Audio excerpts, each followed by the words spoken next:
어린 시절에 제가 다니던 교회의 부흥회에서 부흥 강사로부터 들은 이야기입니다. 우리나라가 일제로부터 해방되기 이전에 온 중심을 다해서 주님을 섬기는 신실한 크리스천 부부가 있었습니다. 어느 날 자신들의 힘으로는 도저히 해결할 수 없는 인생의 위기를 맞게 되자 부부는 의논한 끝에 함께 산기도를 갔습니다. 깊은 산속을 찾아가서 기도하기에 적당한 곳을 찾아서 두 사람이 무릎을 꿇었습니다. 그리고 마치 경쟁이라도 하듯이 서로 큰 목소리로 울부짖기 시작했습니다. 1시간쯤 지났을 때 갑자기 남편의 기도 소리가 뚝 하고 멈추었습니다. 잠시 쉬려나 보다 하고 생각한 아내가 남편에게 방해가 되지 않게끔 자신의 목소리를 죽이고 입속으로만 기도를 계속했습니다. 그런데 이번에는 남편이 평소와는 전혀 다른 목소리로 하호를 연발하는 것이었습니다. 이게 도대체 무슨 의미의 소리인가? 무슨 영문인가? 아내가 기도를 멈추고 남편을 쳐다보았습니다. 남편은 온 몸이 마치 돌처럼 굳은 채 정면을 응시하면서 계속 하호를 되풀이하는 것이었습니다.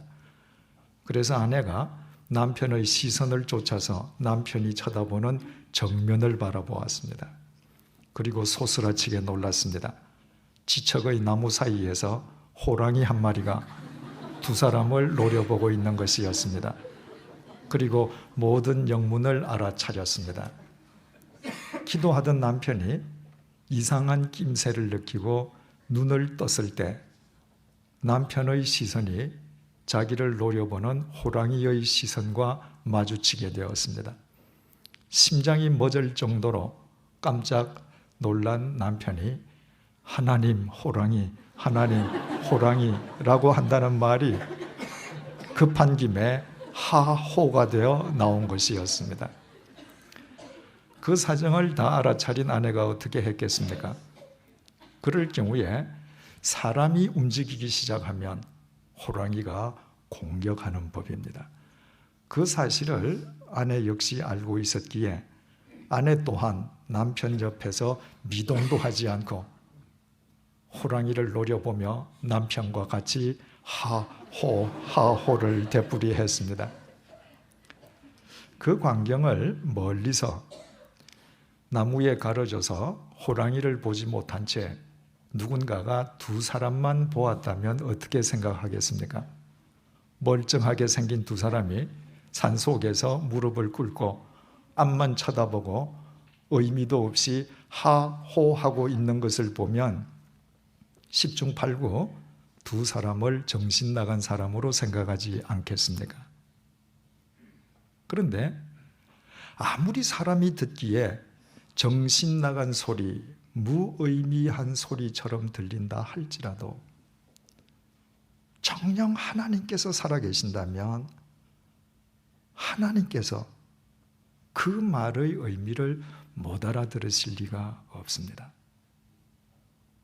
하나님, 호랑이입니다. 도와주십시오.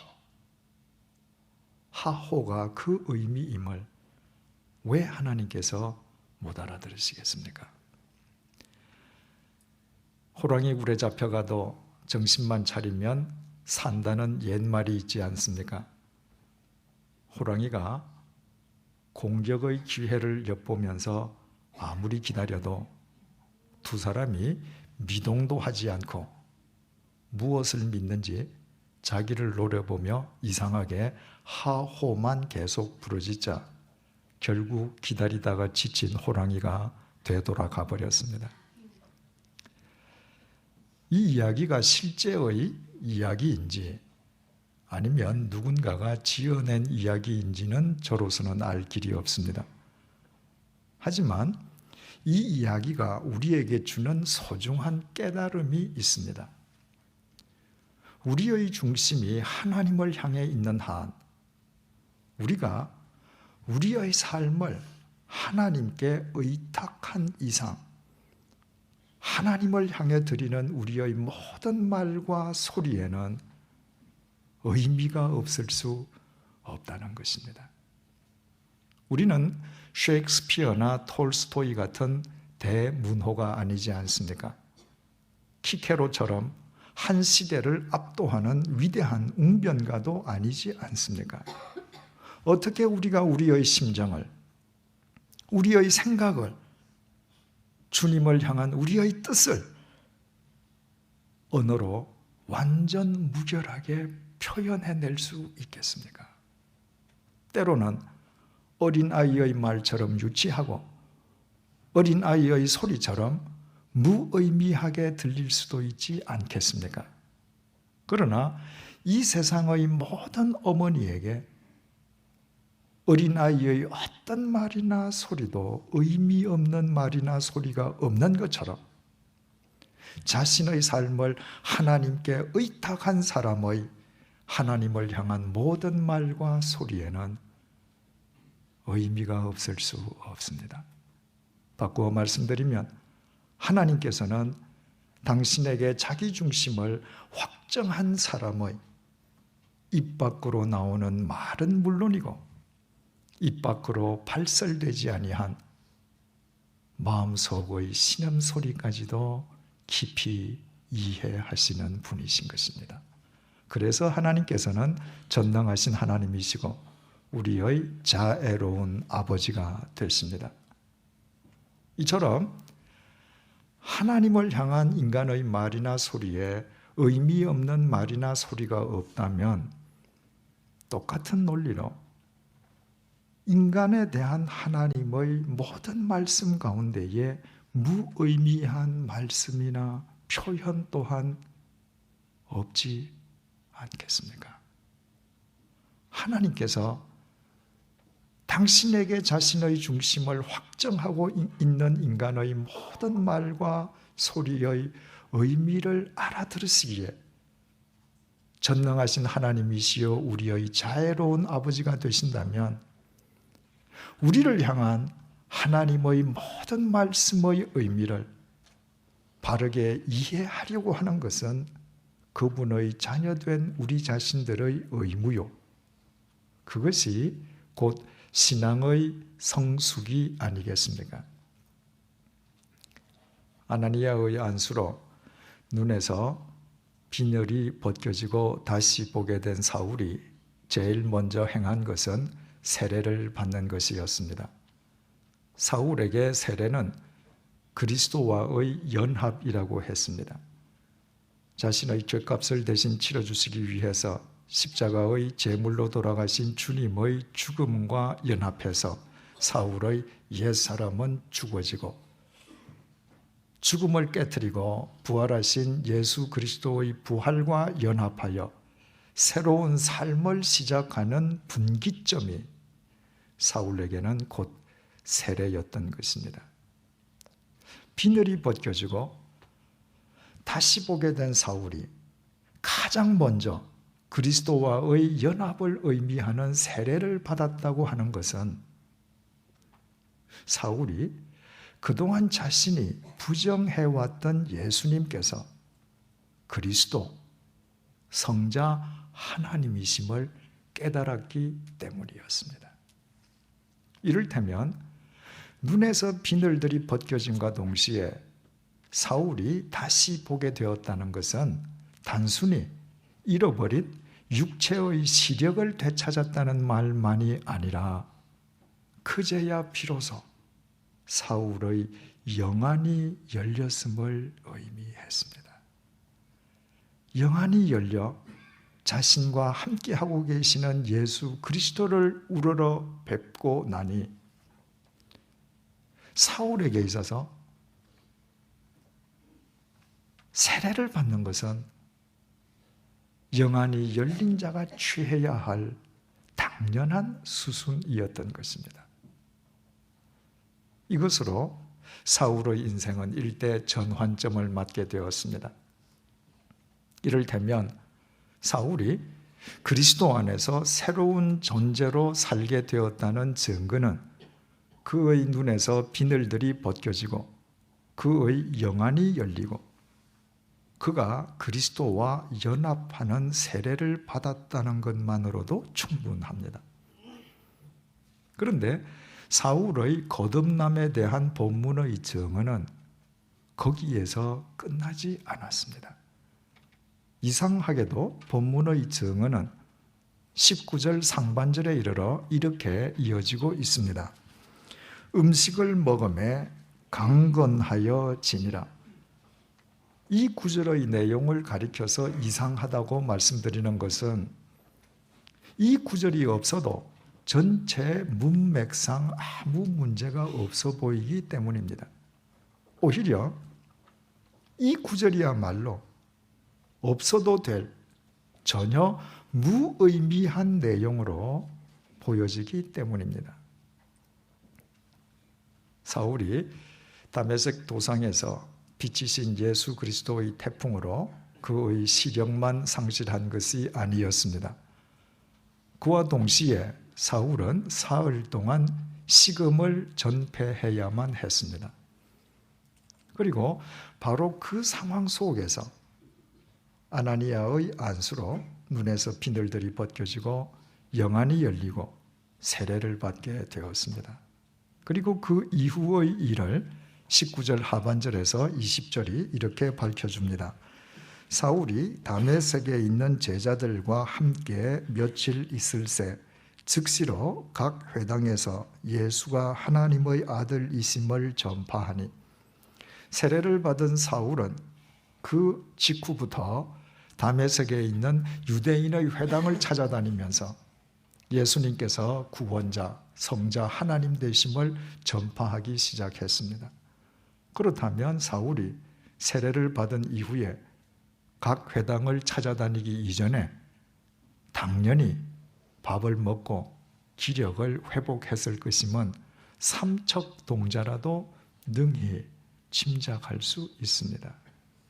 그런데도 하나님의 말씀인 성경은 굳이 사울이 음식을 먹었음을 강조하고 있습니다.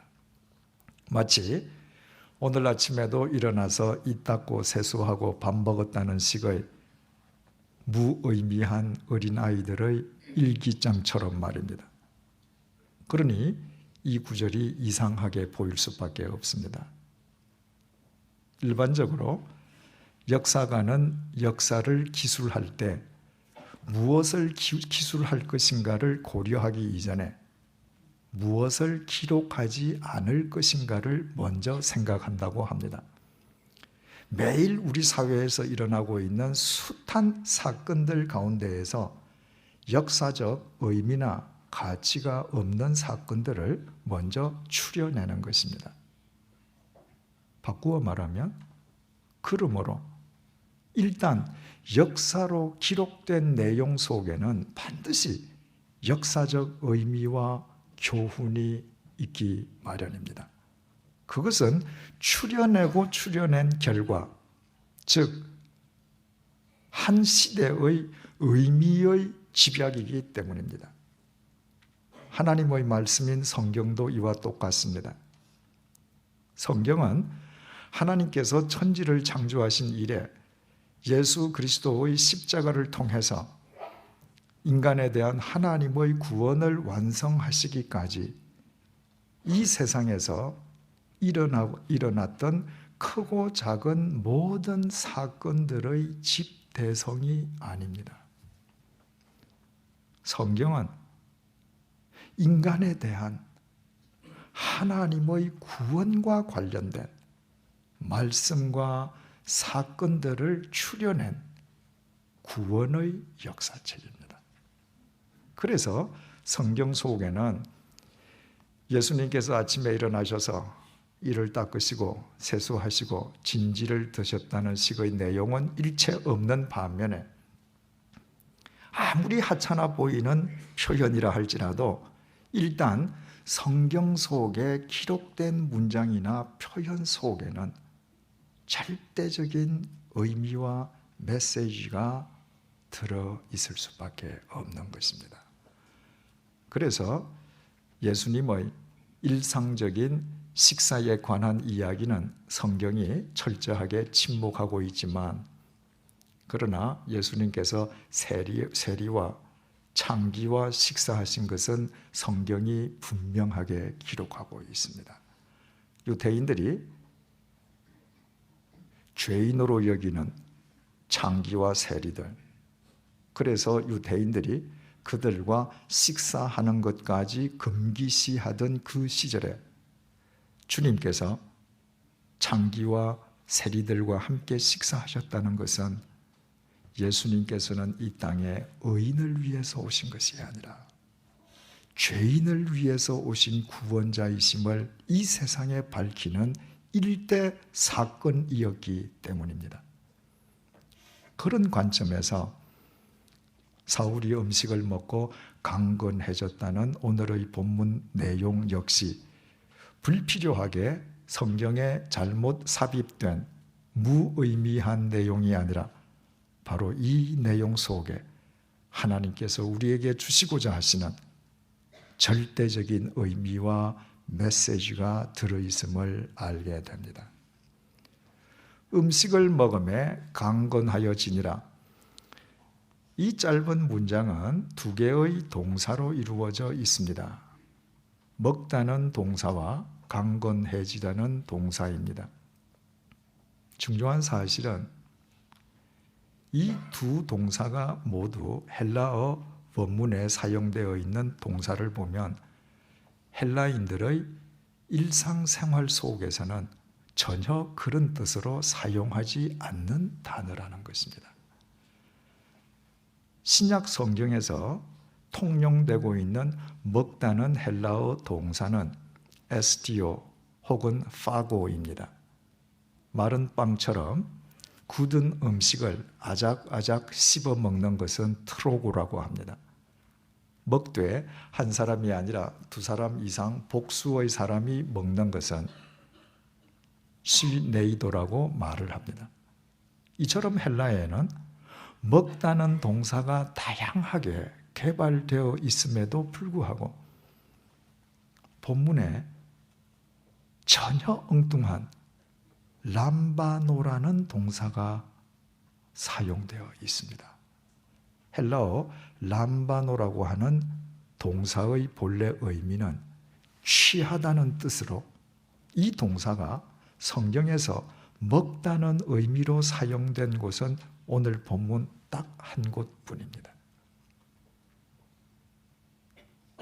간과할 수 없는 것은 람바노라는 이 동사 속에는 생명을 취하다는 뜻이 깃들어져 있는데 그때의 생명은 참 생명을 의미한다는 것입니다. 이 사실을 깨닫고 나면 오늘 본문은 우리에게 사뭇 의미심장하게 다가옵니다. 본문 이전에도 사울은 매일 하루 세 끼 어김없이 꼬박꼬박 먹던 사람입니다. 그러나 본문 이전의 사울은 단지 자신의 육체만을 위해서 음식을 먹는 사람이었습니다. 매 끼니마다 산해 진미로 자기 육체를 채운다고 해도 인간의 육체는 때가 되면 반드시 죽기 마련입니다. 따라서 단지 육체만을 위해서 먹는다는 것은 긴 안목에서 보면 결국은 죽기 위해서 먹는 것과 다름없습니다. 인간이 이 세상에 태어나서 일평생토록 수고하고 애쓰고 살면서 단지 죽기 위해 먹는다면 그보다 더 어리석은 사람, 더 어리석은 짓이 어디에 있겠습니까? 그러나 눈에서 비늘들이 벗겨지고 영안이 열리고 세례를 통해서 예수 그리스도와 연합한 사울은 음식을 먹되 더 이상 자기 육체를 위해서 먹는 것이 아니라 주님께서 그에게 부어주신 참 생명을 위해 먹는 사람이 되었습니다. 더 이상 죽기 위해 먹는 것이 아니라 그리스도 안에서 영원한 생명의 삶을 살기 위해 먹는 사람으로 바뀌어진 것입니다. 본문 이전에 오직 자기 육체만을 위해서 음식을 먹던 사울의 육체가 단지 죽음을 향해 치닫는 욕망의 고깃 덩어리에 불과했다면 주님께서 주신 참 생명을 위해 먹는 사울의 육체는 영원한 생명의 도구, 영원한 생명의 통로로 승화된 것이었습니다. 또 우리말로 강건해지다는 의미의 헬라 말로는 휘기아이노, 크라타이오, 엔디나모오와 같은 동사들이 있습니다. 그런데 오늘 본문엔 역시 이런 단어와는 전혀 상관이 없는 에니스퀴오라는 동사가 기록되어 있습니다.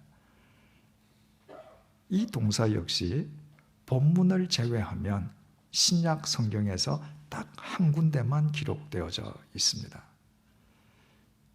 예수님께서 십자가에 못 박혀 돌아가시기 전에 겟세마네 동산에서 당신의 임박한 죽음을 내다보시면서 땀방울에 피가 맺히기까지 처절하게 기도하셨습니다. 그때 있었던 일을 누가복음 22장 43절이 이렇게 밝혀주고 있습니다. 천사가 하늘로부터 예수께 나타나 힘을 더하더라. 최후의 기도를 드리시는 예수님께 하나님께서 보내신 천사가 나타나 힘을 더했다는 바로 이 동사가 에니스퀴오입니다. 문자 그대로 직역하면 힘 안에 거한다는 뜻입니다. 천사가 예수님께서 하나님께서 위에서 부어주시는 하나님의 힘 속에 가실 수 있도록 도왔다는 말입니다. 예수님께서 하나님께서 위에서 주시는 하나님의 힘을 힘입어 십자가의 고난을 감수하실 수 있으셨으면 두말할 나위가 없습니다. 이처럼 신약 성경에서 예수님에게 딱 한 번 사용되었던 이 동사가 사울이 음식을 먹고 강건해졌다고 표현할 때 사울에게도 사용되었습니다. 주님께서 주신 영원한 생명을 위해 음식을 먹기 시작한 사울은 더 이상 자신의 힘이 아니라 위에서 내려주시는 하나님의 힘만을 의지하고 사는 사람이 되었다는 의미입니다. 이것이 이 이후에 사울이 일평생토록 육체적으로 건강을 누리고 살았음을 의미하지 않습니다. 본문 이후의 사울은 일평생토록 지병에 시달리며 살았습니다. 그의 지병의 정확한 병명이 무엇인지는 아무도 모릅니다.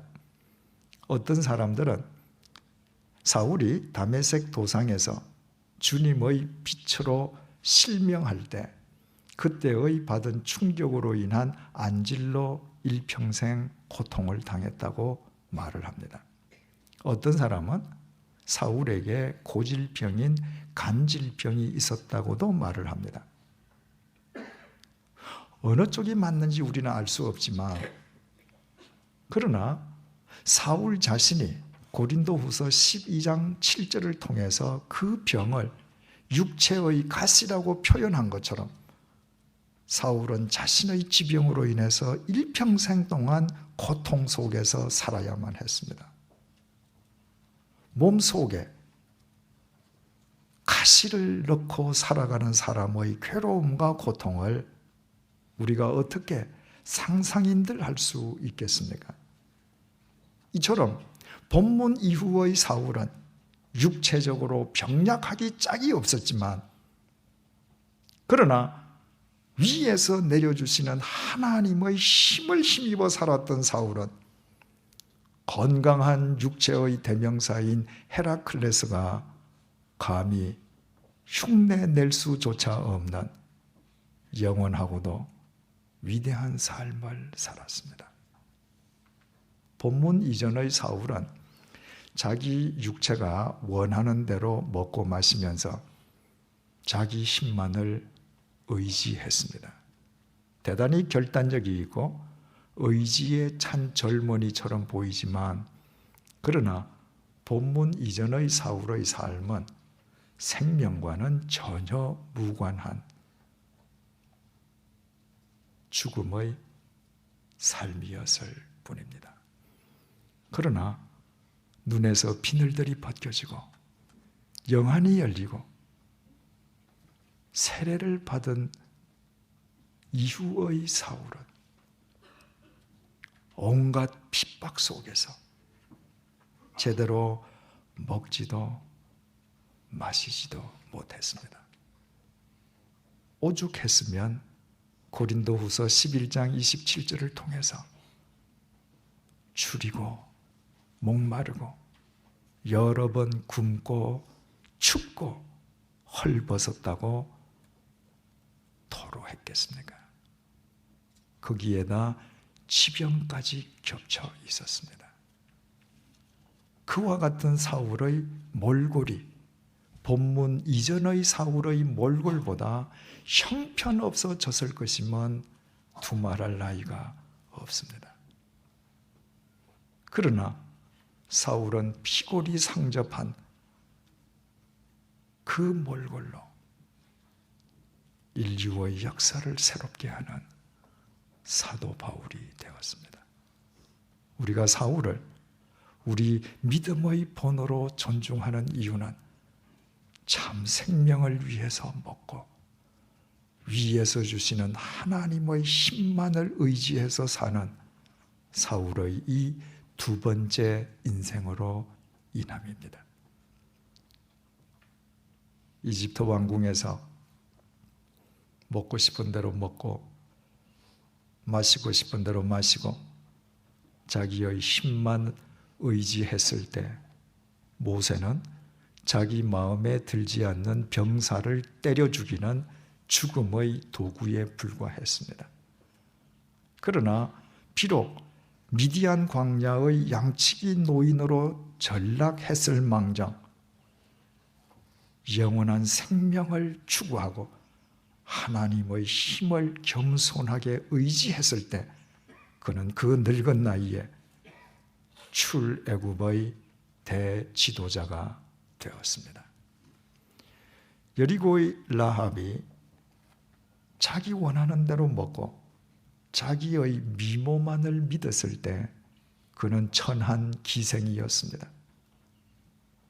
그러나 참 생명을 사모하며 하나님의 힘을 의지함으로 그녀는 자신의 이름을 예수 그리스도의 족보 위에 올리는 위대한 신앙의 여인이 되었습니다. 삼손이 자기 정욕만을 위해서 먹고 마시고 자기의 힘만을 신봉했을 때 그는 적군에게 생포되어 멀쩡한 두 눈이 뽑히고 마치 짐승 같은 노예와 놀이개로 전락했을 뿐입니다. 그러나 그가 참 생명을 회복하고 자기 힘이 아니라 하나님의 힘을 의지했을 때 여전히 눈이 뽑히고 적군의 포로인 상태에서 그는 이스라엘을 구원해내는 사사가 되었습니다. 삭개오가 오직 탐욕만을 위해서 먹고 마실 때 그는 모든 유대인들이 미워하는 부정한 탐관오리였습니다. 그러나 예수 그리스도의 생명을 접하고 그 생명에 자기 자신을 의탁함으로 그는 구원받은 모든 사람들의 영원한 표징이 되었습니다. 둘째 아들이 아버지의 재산을 절반이나 들고 나아가서 먹고 마실 때 그는 희대의 탕아였습니다. 그러나 그 속에 참 생명을 갈구하면서 아버지를 찾아 되돌아갔을 때 그는 진정으로 회개한 새로운 피조물이 되었습니다. 우리말 얼굴의 본딘말은 얼꼴, 얼의 꼴, 다시 말해서 영혼의 모습이 얼굴에 드러난다는 의미라고 했습니다. 인간의 영혼 그 자체는 보이지 않습니다. 그러나 우리의 영혼이 어떤 상태인지, 어떤 꼴인지 우리의 영혼은 반드시 우리의 얼굴을 통해 드러나는 법입니다. 자기 원하는 대로 먹고 사람을 쳐 죽이는 모세의 얼굴과 출애굽의 지도자가 된 모세의 얼굴이 동일할 수 있겠습니까? 음탕한 기생 라합의 얼굴과 하나님의 딸이 된 라합의 얼굴이 같을 수가 있겠습니까? 정욕의 눈이 멀어 기생 들릴라에게 사로잡힌 삼손과 비록 두 눈이 뽑혔을 망정 하나님의 힘만을 의지하는 삼손의 얼굴이 머릿속에서 그려지지 않습니까? 뇌물만을 탐하는 삭개오의 얼굴과 주님의 생명에 자신의 삶을 의탁한 삭개오의 얼굴이 비교되지 않습니까? 값비싼 옷을 입고 헝청망청 부어라 마셔라 하는 둘째 아들의 얼굴과 비록 거지의 몰골일 망정 아버지에게로 되돌아가 아버지 앞에 무릎을 꿇는 둘째 아들의 얼굴 가운데에 어떤 얼굴이 더 감동적입니까?